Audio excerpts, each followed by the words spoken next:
If you find my video useful, please subscribe. Thank you.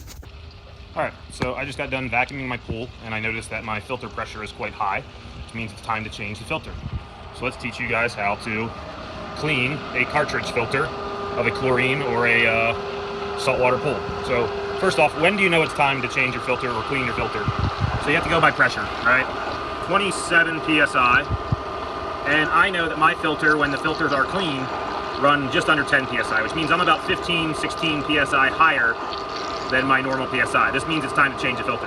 So let's go ahead and turn the filter off. Everybody's filter turns off different. Mine's over here. Just turn mine off.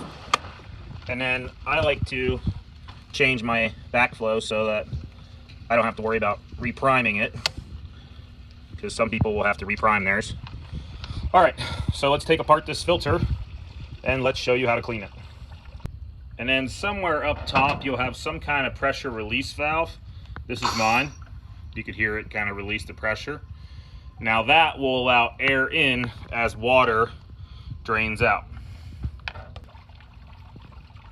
Every model is different, but for my model, what we'll do is we'll go ahead and undo our drain plug down here.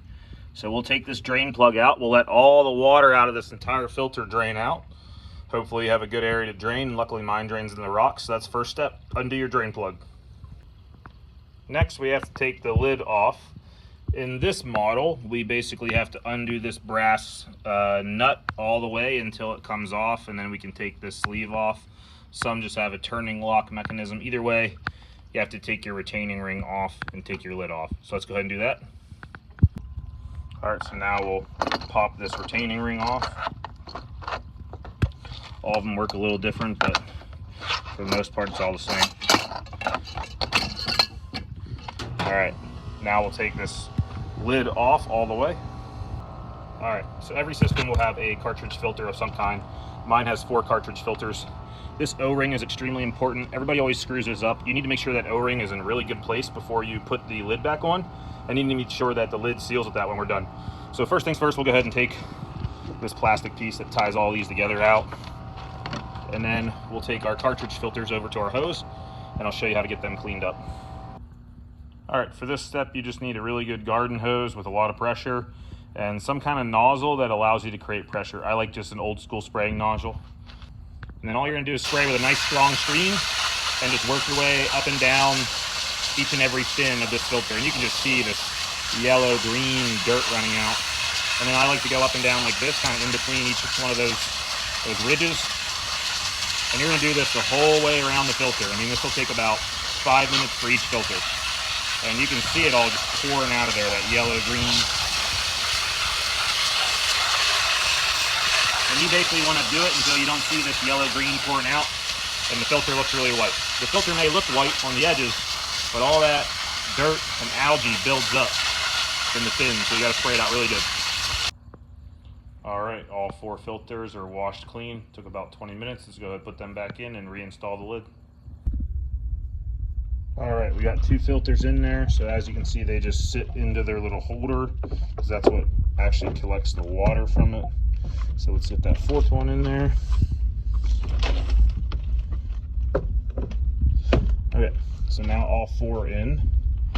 And then yours will have something specific, but mine has this piece here that basically locks all 4 together and plugs them at the same time. So you just gotta make sure that that's all the way down for each filter, because that's what creates that tight seal and makes the water go through the filters themselves. All right, so the next part is the O-ring, like I was talking about. This is extremely important. So this O-ring has to sit in this lip the whole way around. If it's lopsided or out of place, it will not seal, and then you'll get an air gap, okay? All right, so you'll see that O-ring is perfectly seated the whole way around.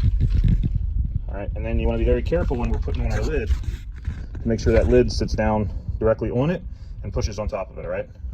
All right, and then we'll just watch this lid go on, and you want to make sure this lid goes on nice and straight and then sits directly on top of this O-ring, okay? And then once it's on top of that O-ring, you want to take your hands, put them on the lips and kind of push it down, because it'll actually seat on top of that O-ring and kind of go down around it. And you can see that we've sealed all the way around that O-ring. And I know I got a nice tight seal, which will lead to a watertight seal. All right, let's go ahead and get our tightening ring on, all right? And once that tightening ring's on, we'll go ahead and show you how to start her back up. Inspect the O-ring on your drain plug. Mine looks okay still. And then let's go ahead and put that back in, because kind of stupid to start it without a drain plug in it. Just be spraying water everywhere, it'd be a waste of time. All right, so I just use a screwdriver, put it in this track, and then it gets nice and tight. There we go, that's done. All right, now we have that fastening ring all the way around the lid, equally spread out. And then let's go ahead and tighten it down. So mine recommends that we tighten this spring basically to the point that it compresses and is able to have the edges touching. All right, so I'll show you that. There we go, that goes on. This will start tightening on there. And then mine recommends that you tighten it until these coils in the spring are compressed. So we'll go ahead and do that next. All right, so that's tightened back down. Our new filters are in, our drain plug's in. Let's go ahead and get this started. So you always have to make sure that your pump is full of water. That's why I turn my flow valve off so that the water can't drain out. But if you can't do that, then you need to open this and fill it with a bucket of water. Okay, to prime the pump, it has to have water in there.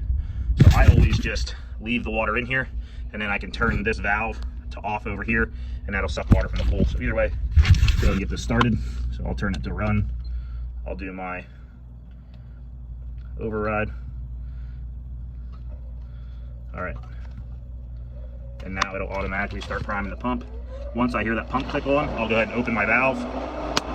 So now it can get water from the pool, and you'll see it's pulling water into the pump. So as it's priming itself and pulling water into the pump, what we can do is we can open this up here, and that will release all the air out of this big filter housing as it fills up with water. So as this pump starts priming, you can see it, the pump's getting ready to fill up. And now you can hear the air coming out of here. And we'll leave this open until the water starts shooting out, because then I know all the air has drained out. Slowly filling up, there we go. So now I know all the water has been drained out of here, and that all the air out of the circuit is out. And now I can hear the air coming out of the jets out here in the pump. So now let's take a look. Now look at that, after washing those filters out, I am back to my baseline PSI of 10. So again, you want to start thinking about back flushing or changing your filters or whatever kind of system you have once you've increased about 10 PSI from your baseline. All right, hopefully that's helpful. Like and subscribe. If you find my video useful, please subscribe. Thank you.